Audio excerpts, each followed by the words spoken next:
Hi friends, good afternoon. இது ஆடி 18 அன்றைக்கி எடுத்த மினி விலாக். மார்னிங் வந்து ப்ளசண்ட்டாக ஸ்டார்ட் ஆச்சு. அப்படியே பீஸ்ஃபுல்லாக வந்துட்டு அங்கங்கே அவங்க எங்கள் ஒர்க் வந்து பார்த்துட்டு இருந்தாங்க.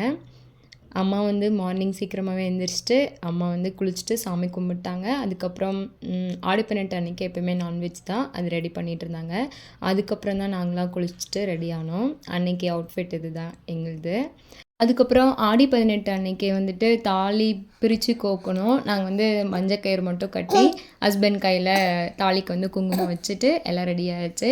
அதுக்கப்புறம் அக்கா வீட்டாரை போய் கூட்டிகிட்டு வரதுக்காக ஹஸ்பண்ட் கிளம்பிட்டாங்க. சாப்பிட்டு தான் கிளம்பியிருந்தாங்க. அதாவது இட்லி குடல் குழம்பு செம்மையாக இருந்தது. சாப்பிட்டு அவங்களையும் போய் கூட்டிகிட்டு வந்துட்டாங்க. அதுக்கப்புறம் பாப்பா குட்டியும் அழகாக ரெடி ஆகிட்டாங்க. அத்விக் வந்து எங்கள் அக்கா பசங்க பொண்ணுங்க கூட ஜாலியாக விளாண்டுட்டு இருந்தான். நாங்கள் எல்லாம் கிச்சனில் ஜாலியாக பேசிகிட்டே சமைச்சிட்டு இருந்தோம். ஆளுக்கு ஒரு டிஷ்ஷாக எடுத்தாச்சு. சுவரொட்டி வறுவல் இது என்னோடய சிக்னேச்சர் டிஷ் மாதிரி ஆயிடுச்சு. எப்போவுமே நான் தான் அது ரெடி பண்ணுறது. அக்கா வந்து பிரியாணி செஞ்சிட்டு இருந்தாங்க. பாப்பா வந்து எங்கள் ஆயா வந்து பார்த்துட்டு இருந்தாங்க. அதுக்கப்புறம் நாங்கள் கிச்சனில் ஆளுக்கு ஒரு டிஷ்ஷாக வந்து பண்ணிகிட்டு இருந்தோம். எப்போயும் எடுத்துகிட்டு வந்து வைக்கிற மாதிரி ஹாட் பாக்ஸு, சர்விங் பவுல் அப்படிலாம் இல்லை. அப்படியே செஞ்சதை அப்படியே பெரிய பெரிய குண்டாவோட அப்படியே ஹாலில் எடுத்துகிட்டு வந்து வச்சு எல்லோரும் ரவுண்டாக உட்காந்து வாழை இலை போட்டு அப்படியே பேசிகிட்டே சாப்பிட்ற ஃபீலிங்கே செம்மையாக இருக்கும்.